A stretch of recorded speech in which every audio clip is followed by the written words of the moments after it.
Bonjour, bienvenue sur Global TV Saint-Tropez. Nous sommes aujourd'hui en compagnie de Yo-Yo Mag qui vient de sortir de chez Sénéché après avoir signé à tour de bras des dédicaces pour son nouveau livre, La Saga Mag.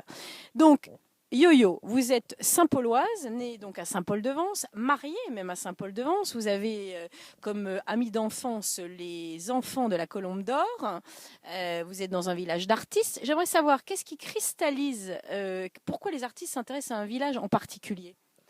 En fait, les artistes, ils ont besoin d'un fédérateur. Et ce fédérateur, ça peut être une personne ou ça peut être une exception géographique ou qui va finalement les pousser à une création. Saint-Paul-de-Vence a été très probablement Paul Roux, le créateur de la Colombe d'Or, avec sa femme Titine, qui a su attirer autour de lui d'abord Scott Fitzgerald, puis les artistes de Rhin, bien sûr, Matisse très tôt, puis Chagall, puis Calder, et mon grand-père, bien sûr, faisait partie de cette formidable équipe.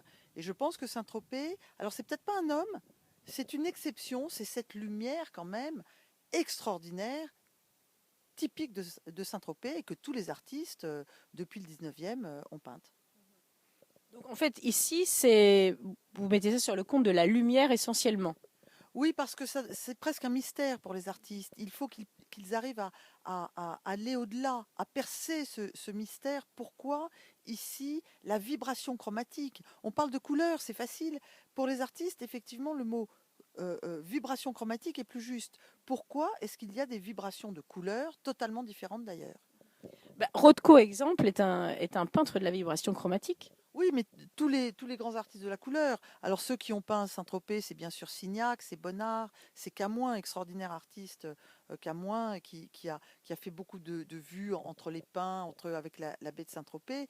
Il voulait vraiment percer ce mystère de la couleur et de l'intensité de la couleur.